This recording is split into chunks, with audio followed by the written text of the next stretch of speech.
Assalamualaikum warahmatullahi wabarakatuh. Selamat datang di jalan surga.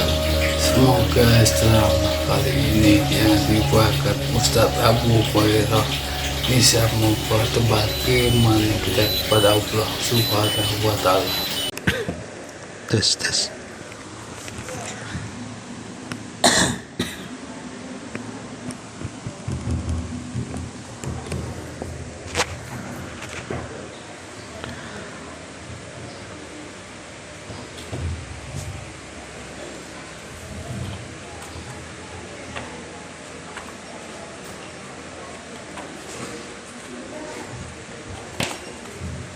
Sudah mulai. Bismillahirrahmanirrahim. Assalamualaikum warahmatullahi wabarakatuh.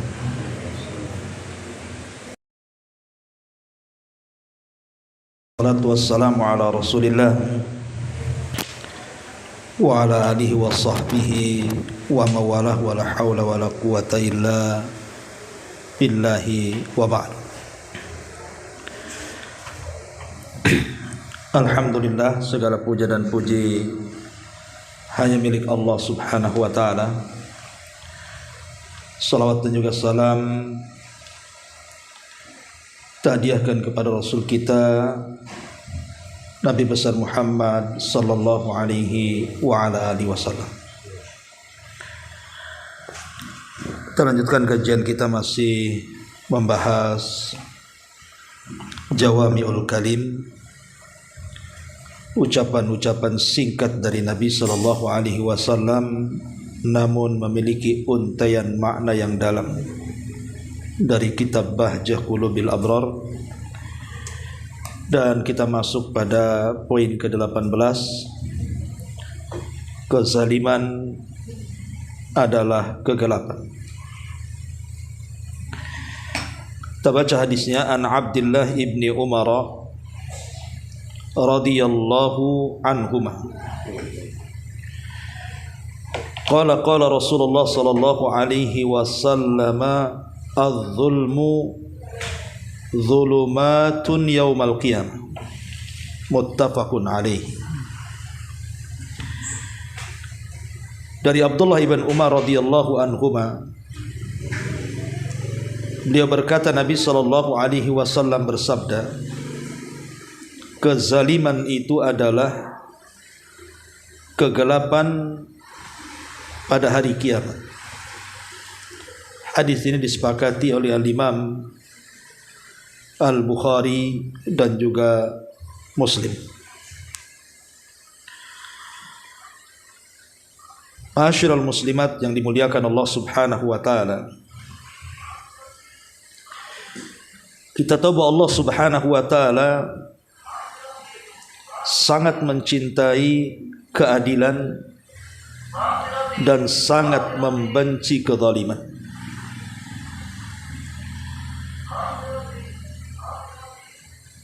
Banyak Al-Quran dan juga hadis-hadis Nabi sallallahu alaihi wasallam yang menjelaskan tentang akibat dari sebuah kezaliman. Contoh saja surah Al-Kahfi ayat 59, Allah mengatakan, wa tilkal qura ahlaknahum lamma zalamu wa ja'alna limahlikihim maw'ida. Wa tilkal qura ahlaknahum, begitulah kami hancurkan beberapa negeri ketika mereka melakukan kezaliman. Dan itu digambarkan di dalam Al-Quranul Karim, bagaimana Allah Subhanahu wa Ta'ala menghancurkan kaum-kaum yang menentang nabinya karena kezalimannya. Kaum Ad dihancurkan, kaum Tsamud dihancurkan, kaum Sodom juga dihancurkan, kaum Madian dan kaum-kaum yang lainnya yang mereka berlaku zalim di permukaan bumi dan merusak bumi. Dan ingat, Nabi sallallahu alaihi wasallam pernah mengatakan, innallaha la yumli lidh-dhalim hatta idza akhadahu lam yuflithu. Terkadang Allah Subhanahu wa taala membiarkan orang zalim itu dengan kezalimannya sampai pada waktunya, maka Allah tidak mungkin membiarkannya, pasti menghancurkannya. Kemudian Nabi SAW membaca ayat, wa kadzalika akhdhu rabbika idza akhadhal qura wa hiya zalimatun inna akhdahu alimun syadid. Begitulah apabila Rabbmu mengadab sebuah tempat dan tempat itu penuh dengan kezaliman, sesungguhnya azab Allah itu sangat dahsyat. Ma'asyiral muslimat yang dimuliakan Allah Subhanahu wa taala, zalim ini macam-macam bentuknya. Dan ulama membagi zalim itu ada 3 macam. Pertama, kezaliman yang tidak mungkin diampuni. Az-zulmu la yughfar. Yang kedua, kezaliman yang tidak mungkin ditinggalkan pelakunya. Az-zulmu la yutrak. Dan yang ketiga, kezaliman yang diampuni dan tidak dituntut. Az-zulmu maghfur la yutlab. Adapun kezaliman yang tidak akan pernah diampuni, itulah sezalim-zalimnya kezaliman. Apa itu? Kesyirikan. Dan itu sebagaimana perkataan Luqmanul Hakim, inna syirka la zulmun azim. Sesungguhnya kesyirikan itu adalah kezaliman yang sangat besar. Yang kedua, kezaliman yang tidak mungkin ditinggalkan pelakunya, pasti dituntut. Itulah kezaliman antara kita dengan hamba-hamba Allah yang lainnya. Dan ini nanti yang kita akan bahas. Kemudian yang terakhir, kezaliman yang akan diampuni dan tidak akan dituntut. Apa itu? Kezaliman antara zalim terhadap dirinya, menzalimi diri sendiri. Ma'asyiral muslimin muslimat yang dimuliakan Allah Subhanahu wa taala, yang kita akan bentangkan dalam bab ini adalah poin yang kedua, kezaliman terhadap manusia.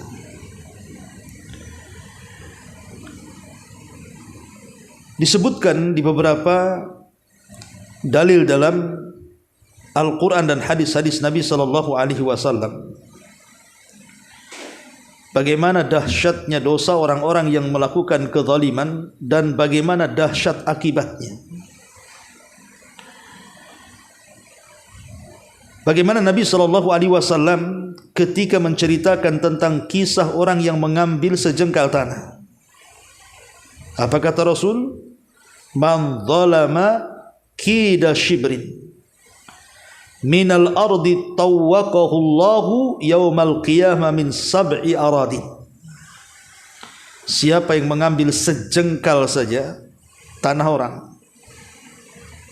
artinya dia mencuri tanah dengan mengambil hak tanah orang lain walaupun sejengkal, maka Allah Subhanahu wa taala akan menggantungkan tanah tersebut 7 lapis di lehernya pada hari kiamat. Lihat. Dan kezaliman seperti ini umum di masyarakat kan, Bu. Kadang-kadang dia mengklaim bahwa itu tanah dia padahal tanah orang.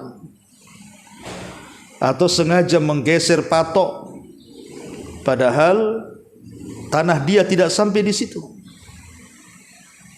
Atau dengan cara melakukan kezaliman, mengambil tanah dengan berlaku zalim, mengganti surat, memalsukan surat dan begitu seterusnya. Ingat, ada satu kisah di zaman sahabat Nabi sallallahu alaihi wasallam. Ada seorang sahabat namanya Sa'id ibn Zaid radhiyallahu anhu. Sa'id ibn Zaid. Dan Sa'id ibn Zaid ini salah satu dari 10 sahabat yang dijanjikan masuk surga. Jadi satu hari ada seorang wanita namanya Arwa bintu Uwais mengaku bahwa Sa'id ibn Zaid sudah mengambil tanahnya. Akhirnya wanita ini, Arwa bintu Uwais ini, berselisih dengan Sa'id ibn Zaid ini sampai kemudian perselisihannya dihadapkan kepada Khalifah Marwan ibnul Hakam. Maka berkatalah Sa'id di hadapan Marwan ibn Hakam ini, bagaimana mungkin aku mengambil tanah orang, sementara aku mendengar Nabi SAW bersabda, barang siapa yang mengambil satu jengkal saja tanah di bumi, akan dikalungkan 7 lapis bumi di leherku pada hari kiamat. Mustahil, kata Sa'id ibn Zaid, aku mengambil tanahnya. Tapi wanita itu tetap menuduh Sa'id ibn Zaid mengambil tanahnya. Akhirnya kemudian Sa'id ibn Zaid ini marah dan berdoa kepada Allah Subhanahu wa taala, Allahumma in kanat kadhibatan. Ya Allah, kalau wanita itu berdusta, dia hendak menguasai tanah tersebut dari diriku, maka butakan matanya. Butakan matanya, panjangkan umurnya, dan wafatkan dia di tanah itu yang ia klaim itu tanahnya. Itulah doanya Sa'id ibn Zaid. Karena dia dizalimi. Dia punya tanah, kemudian diambil tanahnya, kemudian difitnah pula bahwa dia yang mengambil tanah wanita itu. Maka dia pun berdoa dengan doa yang sangat jelek sekali kepada wanita itu. Ya Allah, butakan matanya, panjangkan umurnya, wafatkan di kebunnya.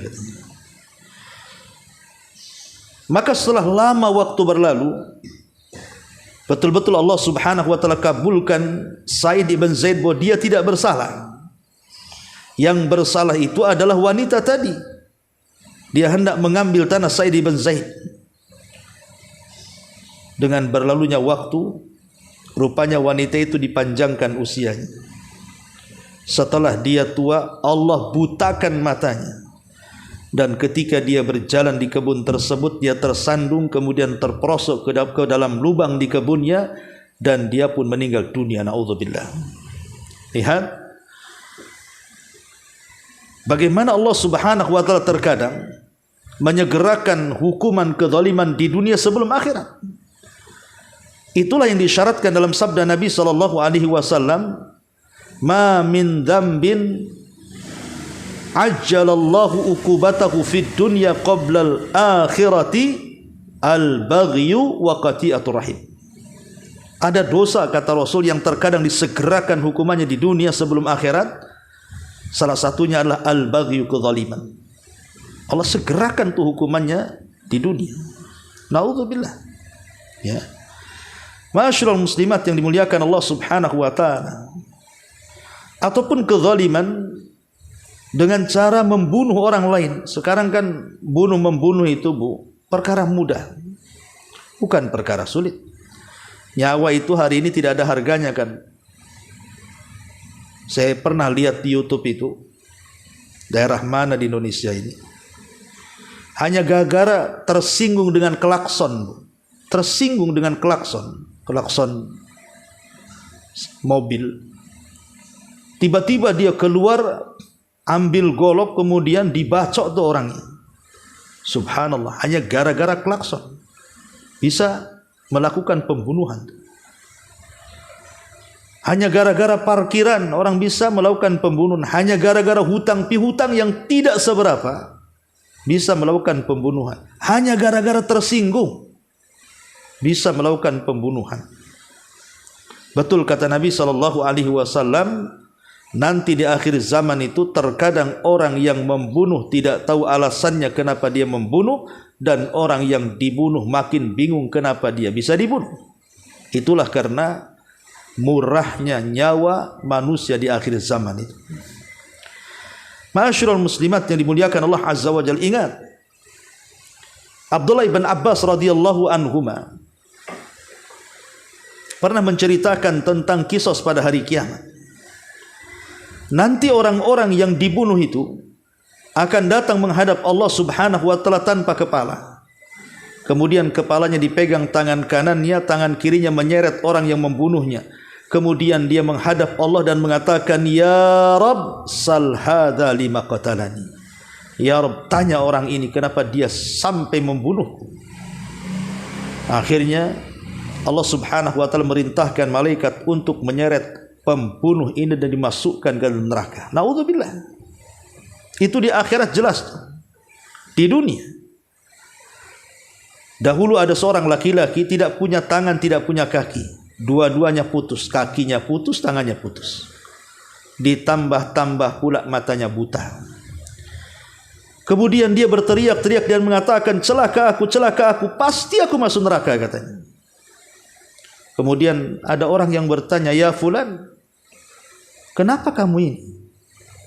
Maka orang ini bercerita dulu waktu terjadi pengepungan rumah Utsman ibn Affan radhiyallahu anhu, khalifah kaum muslimin, oleh kelompok Sabaiyah itu.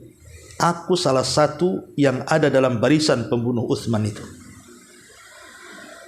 Ketika kemudian Utsman radhiyallahu an dihalang-halangi oleh istrinya, kemudian aku ayunkan pedang, rupanya mengenai jari istrinya Utsman dan terputus.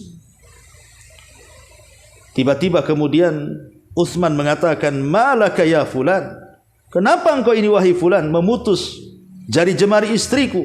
Semoga Allah memutuskan kedua tanganmu, semoga Allah memutuskan kedua kakimu, semoga Allah membutakan matamu. Itu doanya Utsman sebelum Utsman meninggal. Subhanallah, Allah Subhanahu wa taala kabulkan permintaan Utsman ibn Affan. Orang ini setelah waktu berlalu, tiba-tiba kemudian putus kedua tangannya, putus kedua kakinya, buta matanya, dan dia mengatakan, sungguh aku pasti masuk neraka, katanya. Lihat, terkadang orang-orang yang dizalimi ini kalau berdoa kepada Allah Subhanahu wa taala akan melesat antara dia dengan Allah Subhanahu wa taala, tidak ada penghalang. Dari sini Nabi SAW mengatakan kepada Mu'adz bin Jabal ketika diutus ke Yaman, apa kata Nabi SAW? Fattaqi da'watal madlum fa innahu laisa bainahu wa bainallahi hijab. Hati-hati dengan doa orang yang dizalimi, wahai Mu'adz, karena antara dia dengan Allah tanpa ada penghalang sama sekali. Ma'asyiral muslimat yang dimuliakan Allah Subhanahu wa taala, maka kezaliman ini ngeri akibatnya. Satu hari Sa'ad bin Abi Waqqas radhiyallahu anhu, di zaman Umar bin Khattab radhiyallahu anhu, Sa'ad ini disuruh oleh Umar untuk menjadi gubernur di Kufah. Subhanallah, Sa'ad ini orangnya baik, orangnya adil, tetapi difitnah. Ada aja yang enggak suka dengan Sa'ad bin Abi Waqqas ini, difitnah dengan macam-macam. Katanya Sa'ad ini tidak pernah berhukum dengan keadilan. Kalau dia membagi tidak pernah rata. Dan dia terkadang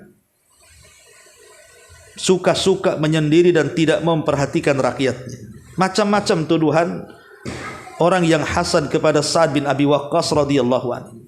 Akhirnya Sa'ad pun datang kepada Umar bin Khattab radhiyallahu anhu untuk resign menjadi gubernur di Kufah karena tidak tahan dengan hasadnya kaumnya.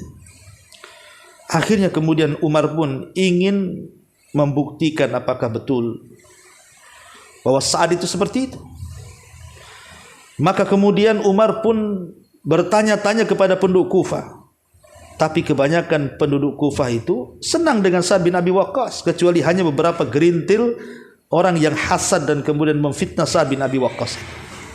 Jadi Sa'ad bin Abi Waqqas pun kemudian berdoa kepada Allah, mendoakan kepada orang-orang yang sudah memfitnahnya, dan mengatakan, Allahumma in kana indahu hadza kadhiba qama riya'an wa sum'atan fa'atil umrahu wa'atil faqrahu wa'arridhu bil fitani.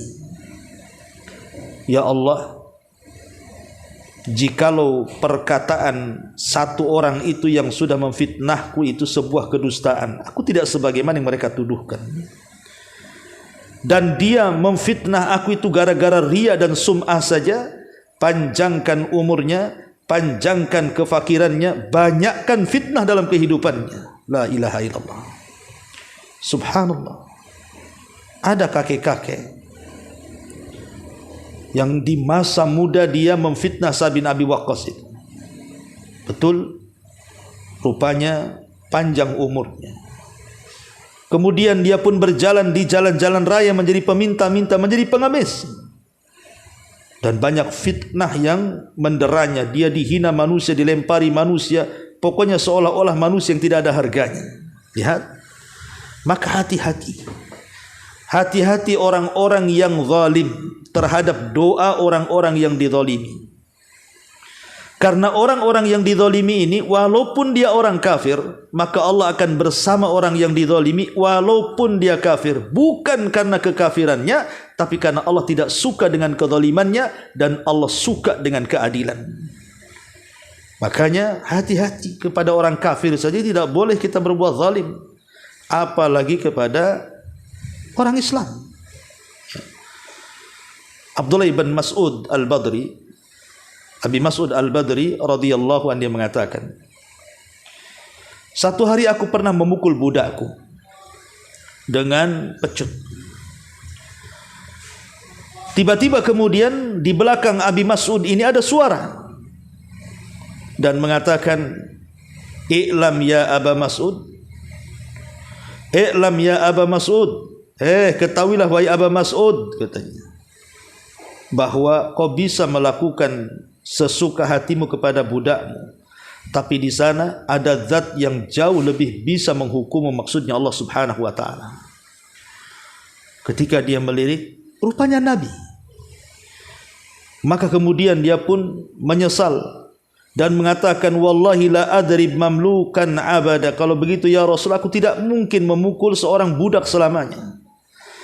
Kemudian kata Abdullah bin Mas'ud, kalau begitu kumerdekakan budak ini. Maka Nabi SAW mengatakan, amma law lam taf'al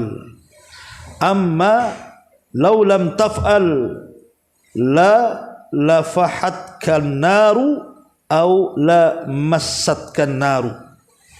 Kalau memang engkau tidak melakukannya, artinya mau berjanji tidak akan memukul lagi budaknya dan memerdekakannya, kalau tidak melakukannya, maka neraka akan menyentuhmu, kata Nabi SAW.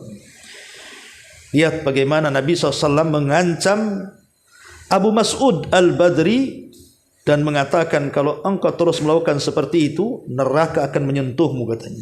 Subhanallah. Ya. Ma'asyiral muslimat yang dimuliakan Allah Subhanahu wa taala, maka banyak kisah-kisah yang mengerikan. Atau pernah kisah yang pernah saya ceritakan di sini yang dikisahkan oleh Al-Haythami dalam kitabnya Az-Zawajir an Iqtirabil Kabair, dan juga kisah ini dicantumkan oleh Imam Zahabi dalam kitabnya Al-Kabair, tentang kisah orang jahat yang mengambil ikan seorang nelayan. Sang nelayan ini orang fakir, tiba-tiba kemudian diambil ikannya, padahal dia cuma dapat satu-satunya ikan itu yang dia bisa makan, dia dan keluarganya. Tapi diambil pula orang jahat preman ini.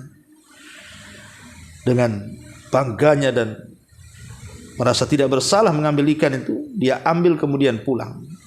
Tiba-tiba di tengah jalan, ikan itu pula dihidupkan sesat dan menggigit jarinya. Dia kira gigitan itu tidak ada masalah. Rupanya setelah pulang, ikan itu pun dimasak, dimakan habis, dan tidak merasa bersalah. Malamnya baru ketahuan gigitan itu berbisa rupanya.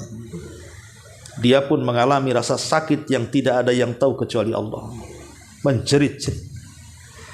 Keesokan harinya dia datang ke tabib, meminta untuk disembuhkan. Kata tabib, tidak bisa, pergelanganmu harus diamputasi, dipotong, sebab bisa ini bisa menjalar ke lenganmu yang atas. Terpaksalah dipotong. Subhanallah. Kemarin dia mencuri ikan dengan tangannya yang zalim, hari ini dipotong pula tangannya.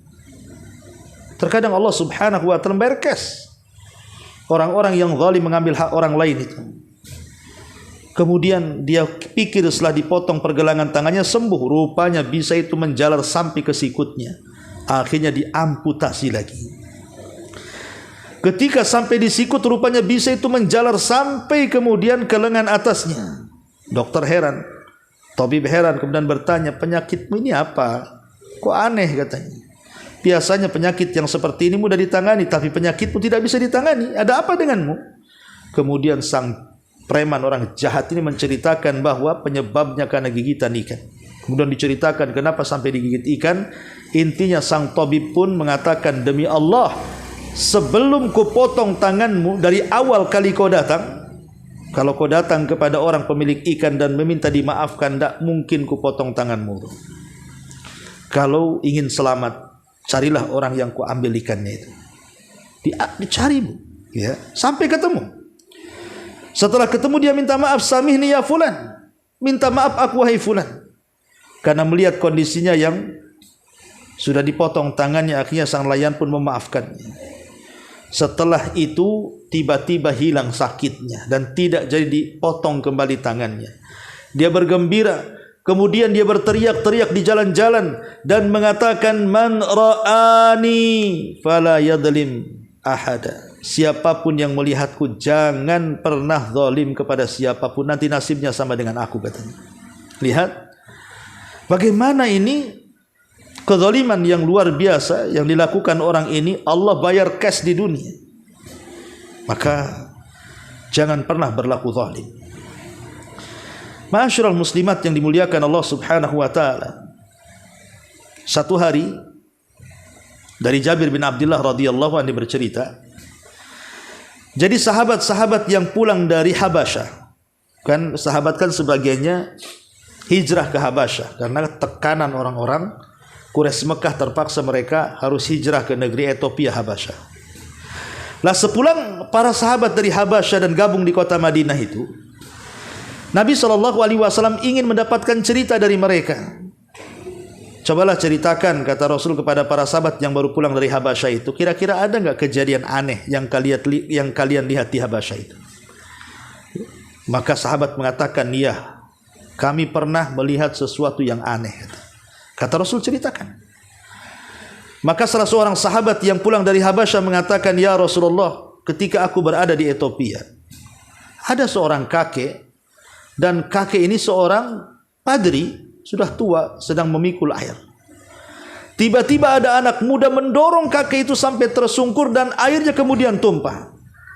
Subhanallah, airnya tumpah dan tidak ada yang menolong kakek itu.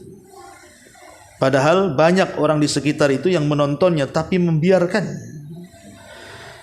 Maka Nabi kakek ini mengatakan, ya Gudur, ya Gudur, idza wada Allahul kursi wa jama'al awwalina wal akhirin wa takallamatil aidi wal arjul bima kanu yaksibun fasawfa ta'lam kaifa yakunu amri wa amruk, kaifa yakunu amri wa amruka indahu gadan. Maka kakek ini marah dan mengatakan, wahai fulan, kepada orang yang mendorongnya sehingga dia jatuh dan tumpah airnya itu, wahai fulan, wahai zalim, wahai pengkhianat, ingat nanti satu hari Allah meletakkan kursinya dan mengumpulkan orang yang awal dan akhir. Ketika semua tangan dan kaki bicara terhadap apa yang mereka lakukan di dunia, engkau akan tahu kelak urusanku dan urusanmu di hadapan Allah Subhanahu wa taala. Ada perhitungannya sendiri nanti, katanya. Maka Rasul SAW mengatakan, telah benar kakek itu, telah benar kakek itu. Kemudian Nabi SAW mengatakan, kaifa yuqaddisallahu ummatan la yu'khadu li dhaifihim min syadidihim.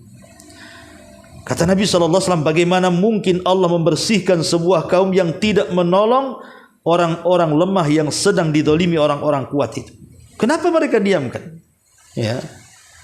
Lah, bagaimana di sini kakek ini berdoa kepada Allah Subhanahu wa taala dengan doa yang luar biasa menakut-nakuti manusia. Masyarul muslimin, makanya Nabi SAW itu paling tidak suka dengan kezaliman. Kezaliman sekecil apapun Rasul tidak suka. Sampai ada kisah tentang Nu'man ibn Bashir. Bashir ini mau memberikan hadiah kepada Nu'man, tapi istrinya tidak mau kecuali disaksikan oleh Nabi. Setelah datang kepada Nabi SAW, hadiah itu hendak diberikan kepada Nu'man oleh bapaknya Bashir dan disaksikan Rasul. Rasul bertanya, apakah anakmu cuma Nu'man saja? Kata Bashir, tidak, banyak. Kata Rasul, kenapa kau tidak berikan hadiah juga kepada mereka? Demi Allah, aku tidak suka menjadi saksi untuk perbuatan zalim, katanya. Sampai seperti itu. Ya. Dari sini kita tahu bahwa Nabi SAW tidak suka dengan kezaliman. Ma'asyiral muslimat yang dimuliakan Allah Azza wa Jalla, tentu zalim ini akibatnya fatal. Di dunia Allah tidak suka. Wallahu la yuhibbu zalimin. Dalam surah Al-Imran ayat 57 Allah katakan Allah tidak suka dengan orang-orang zalim. Bahkan orang-orang zalim adalah orang-orang yang dilaknat yang ada di bumi. Ala la'natullahi ala zalimin. Ingatlah laknat Allah akan ditimpa kepada orang-orang zalim. Dan Allah tidak akan memberikan petunjuk kepada orang-orang zalim. Innallaha la yahdil qaumadz zalimin. Dalam surah Al-Maidah ayat 51. Dan Allah tidak akan memberikan hidayah kepada orang-orang yang zalim, dan orang zalim tidak akan selamat di dunia. Innahu la yuflihu zalim. Al-An'am 21. Sesungguhnya orang zalim itu tidak akan selamat.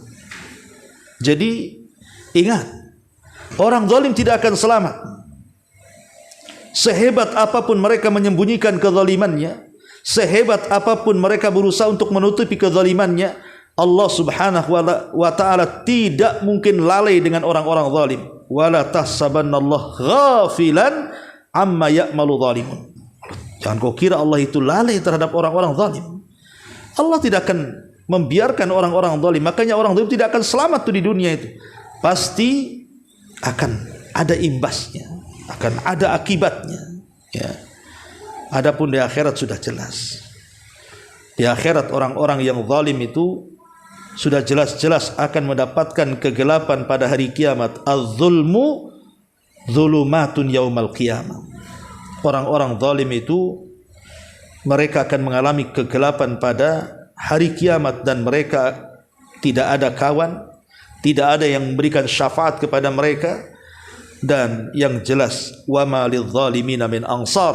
Orang-orang zalim itu tidak ada penolong pada hari kiamat, dan orang-orang zalim itu pasti akan dimasukkan ke dalam jahannam, naudzubillah.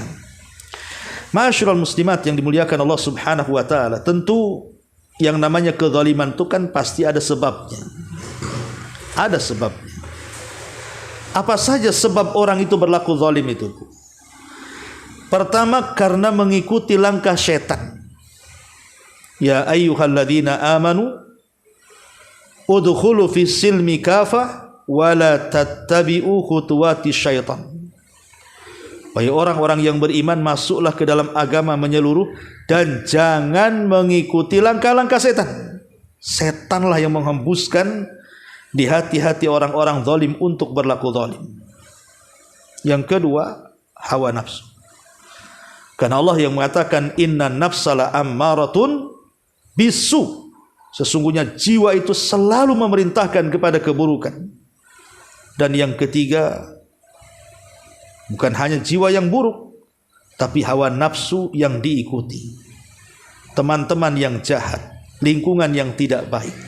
Itu juga faktor kenapa orang itu bisa melakukan kezaliman. Termasuk hubbud dunia, cinta dunia. Betapa banyak orang-orang yang terlampau cinta kepada dunia, dia mengambil hak orang lain. Dia curang dalam berdagang, curang dalam berekonomi dan bermuamalah. Terkadang dia mengambil hak orang seolah-olah tidak bersalah. Karena cintanya kepada dunia, dia rela sikut kanan, sikut kiri, tabrak belakang, tabrak depan. Yang penting dunia didapatinya. Ini kezaliman, cinta dunia, cinta kedudukan.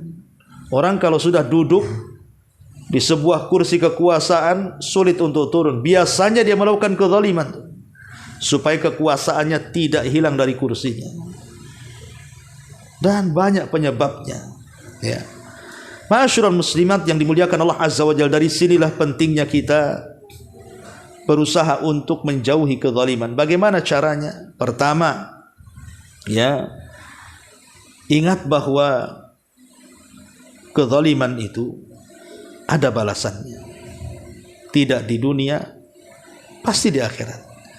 Innallaha la yadhlimu mithqala dzarrah. Allah tidak akan menzalimi walaupun sebiji dzarrah. Karena kezaliman itu Allah haramkan kepada dirinya dan kepada hamba-hambanya. Maka ingat, Allah tidak pernah zalim. Maka Allah saja tidak pernah zalim, masa kita pula zalim? Yang pertama. Yang kedua, lihatlah jelek akibat kezaliman itu. Lihat bahwa akibat kezaliman itu, wa ma kana rabbuka liyahlikal qura bidzulmin wa ahluha muslihun. Tidaklah Rabbmu menghancurkan sebuah kaum karena kezaliman, sementara orang-orang yang di dalamnya mereka masih banyak orang-orang yang memperbaiki. Artinya kalau sebuah negeri sudah banyak kezalimannya merata, maka Allah Subhanahu wa taala akan binasakan kaum itu. Kemudian yang ketiga, adamu al-ya'si min rahmatillah. Jangan putus asa dari rahmat Allah Azza wa Jalla. Kezaliman apapun, kalau kita datang kepada Allah Subhanahu wa taala meminta ampun dan mencari orang yang kita zalimi, kemudian meminta maaf, pasti pintu maaf itu dan ampunan terbuka. Dan ingat bahwa ada satu hari semua manusia akan dikisos akan kezaliman.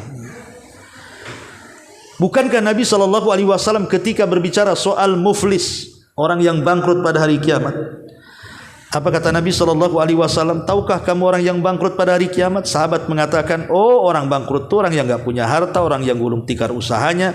Kata Rasul, bukan itu.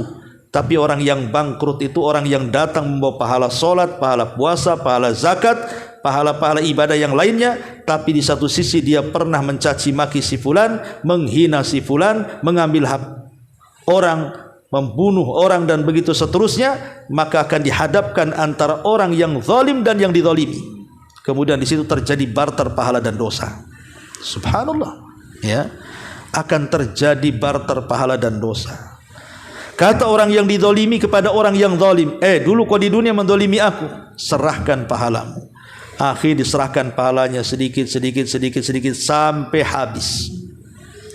Ketika habis pahalanya, masih juga datang orang lain yang pernah dizalimi dan mengatakan, mana pahalamu? Dia mengatakan, enggak ada, ludes.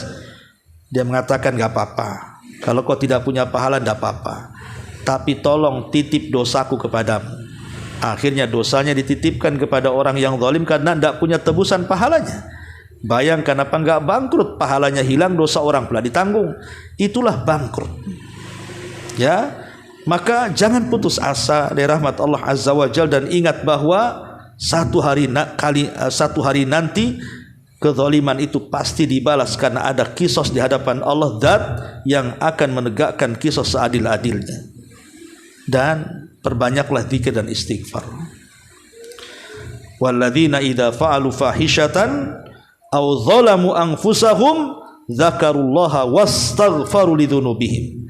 Orang-orang yang apabila melakukan fahisyah, keburukan dan kezaliman terhadap diri mereka, mereka pun langsung ingat Allah dan istighfar. Perbanyak zikir dan istighfar, kemudian perbanyak doa supaya kita dijauhkan dari kezaliman, dan berusaha untuk memberikan hak-hak kepada manusia sebagaimana hak yang harus mereka dapat dari kita. Bagaimana seorang pemimpin memberikan hak kepada rakyatnya, bagaimana seorang suami memberikan haknya, bagaimana istri juga sama, orang tua kepada anaknya, anak kepada orang tuanya, kita kepada tetangga kita, kepada manusia, kepada binatang, kepada apapun, ya, supaya bisa lepas dari kezaliman. Baik, kita baca sedikit bukunya di sini. Mu'alif rahimahullahu taala, ya, setelah kemudian menyebutkan hadis, beliau mengatakan syariat ini seluruhnya berisikan tentang keadilan, memerintahkan untuk bersikap adil dan melarang kezaliman. Qul amara rabbi bil qisti, katakan Rabbku memerintahkan agar aku berbuat adil. Innallaha ya'muru bil adli, Sesungguhnya Allah memerintahkan agar berlaku adil. Alladzina amanu wa lam yalbisu imanahum bidzulmin ulaika lahumul amnu wa hum muhtadun. Orang-orang yang beriman dan tidak mencampur adukan keimanan mereka dengan kezaliman, maksudnya kesyirikan di sini, mereka itulah orang-orang yang akan mendapatkan keamanan dan mereka mendapatkan petunjuk dari Allah Subhanahu wa taala. Kemudian pengarang menyebutkan beberapa contoh kezaliman.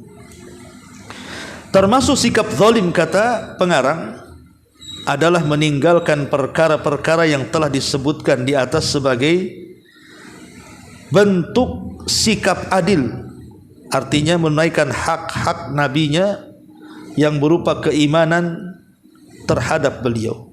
Artinya begini, ketika kita ini tidak menjalankan syariat, tidak ikut syariat Nabi SAW, berarti kita zalim kepada Nabi. Karena Nabi diutus itu ditaati, bukan untuk dimaksiati. Ketika kita kemudian bermaksiat kepada nabinya, berarti zalim kepada nabinya. Ya, termasuk juga kita harus mensyukuri nikmat Allah. Ketika kita kufur, kita zalim kepada Allah Subhanahu wa taala. Termasuk kezaliman terbesar adalah menelantarkan hak-hak Nabi, yang mana beliau merupakan sosok yang hendaknya lebih utama bagi kaum muslimin dibandingkan diri mereka. Termasuk juga kezaliman terhadap manusia. Banyak jenisnya, semuanya terkumpul dalam sabda Nabi SAW, inna dima'akum wa amwalakum wa a'radakum alaikum haramun ka hurmati yaumikum hadha fi syahrikum hadha fi baladikum hadha. Sesungguhnya darah-darah kalian, harta kalian, kehormatan kalian terjaga dalam Islam seperti terjaganya hari ini dan bulan ini serta negeri ini. Di sini disebutkan 3 perkara kan? Darah, jiwa, darah, harta dan kehormatan. Artinya jiwa, kemudian harta dan kehormatan. Karena 3 perkara inilah yang selalu terjadi kezaliman. Pertama darah, bunuh membunuh, kezaliman dalam pembunuhan. Yang kedua harta, ini yang paling luas babnya.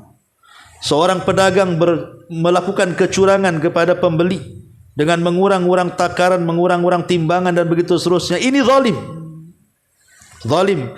Orang yang meminjam uang kemudian tidak kembali pinjamannya kepada orang yang minjamkannya, ini zalim.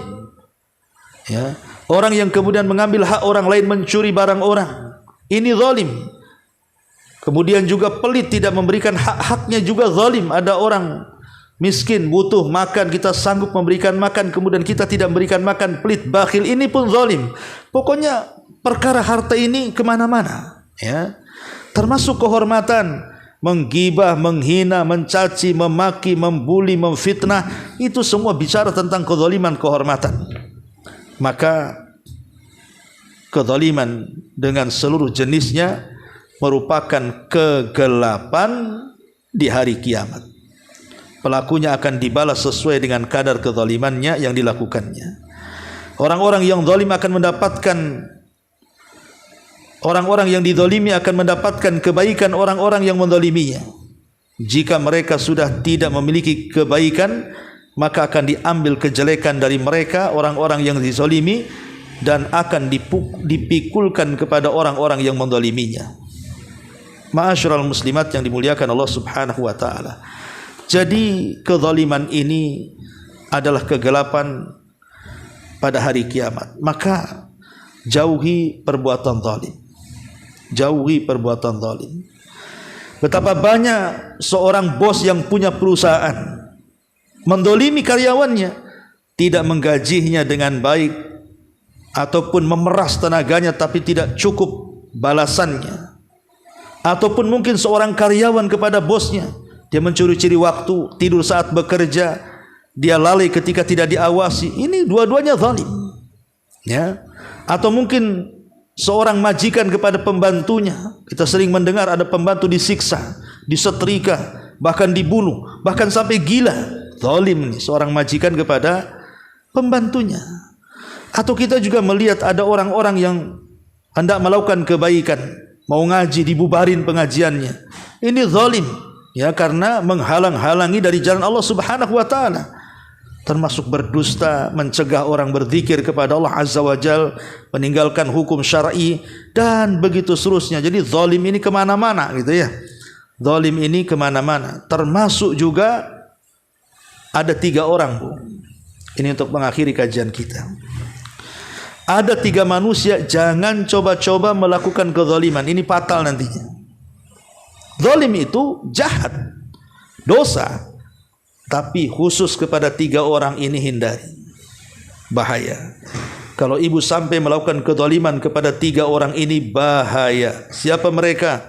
1 orang lemah. Jangan dizalimi. Siapa orang lemah? Orang miskin, anak yatim. Itu orang-orang lemah.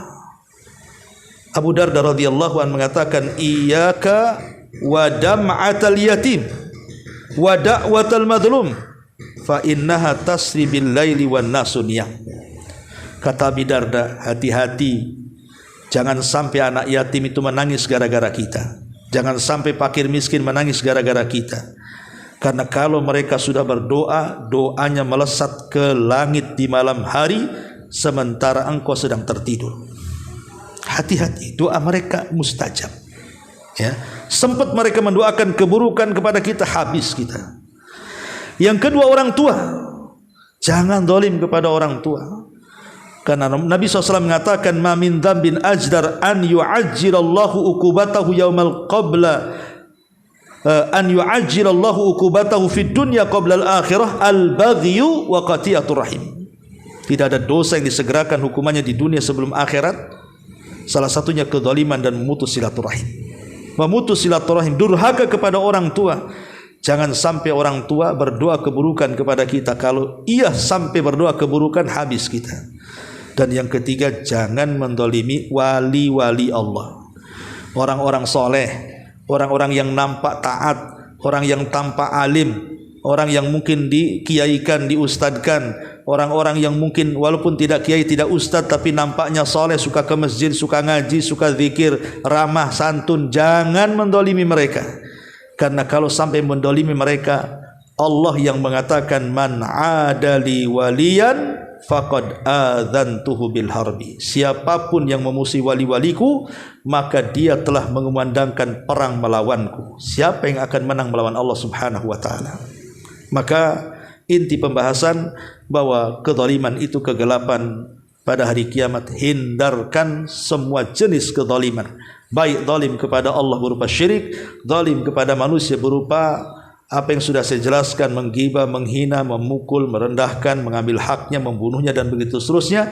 Atau zalim kepada diri sendiri, tidak melaksanakan hak-hak untuk sendirinya dengan melalaikan syariat, menjauhi kewajiban, tidak mau melaksanakan sunnah.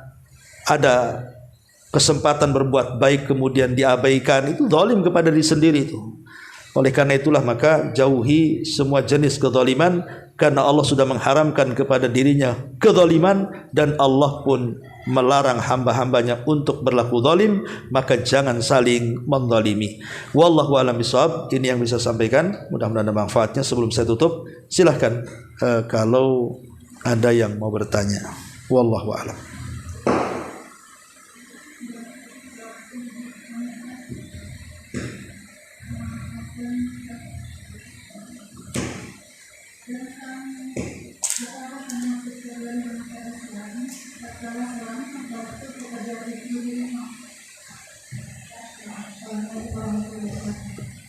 Apakah termasuk kezaliman seorang istri kalau suami membantu pekerjaan istri rumah? Oh, ibu punya pekerjaan. Contohnya apa? Masak. Suami membantu pekerjaan istri rumah, apakah termasuk istri mendolimi istrinya? Harusnya suami yang bekerja, istri yang bekerja gitu ya.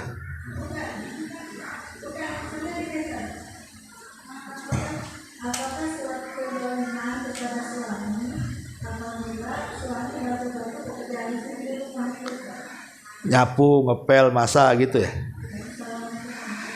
Ya, alhamdulillah tidak. Ya bukan kezaliman.